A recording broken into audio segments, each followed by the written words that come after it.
திருவாசகம்.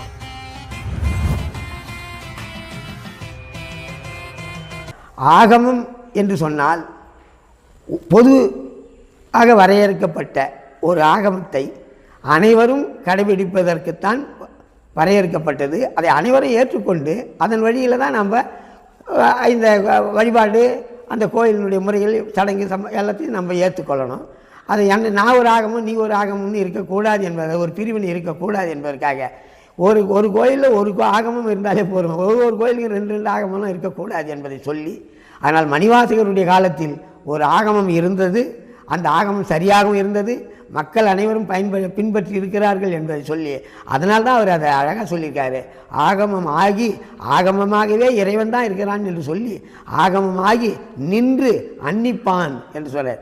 அந்த ஆகமப்படி யார் ஒழுகுகிறார்களோ அவர்களோடு கூட அவன் சேர்ந்து பயணிப்பான், இணைந்து இருப்பான். அந்த அடியார்களுக்கு அவன் சொந்தக்காரன். ஆகம வழிபடி நிற்கிறவர்களுக்கு அவன் அன்னிப்பான் என்று சொன்னால் அருகில் இருந்து காத்துக்கொள்கிறான், தாய் போல இருந்து காத்துக்கொள்கிறான். அதனால் அன்னிப்பான் தாழ்வாழ்க, அவன் ஏற்றுக்கொள்கிறான் என்று சொல்லி அந்த 4வது வரிக்கு ஆகமம் ஆகி நின்று அன்னிப்பான் இறைவன் தான் ஆகமமாக இருக்கிறான், அவனே நம்மளை ஏற்றுக்கொள்கிறான் என்று சொல்லி மாணிக்க வாசகர் அதை சொல்கிறார்.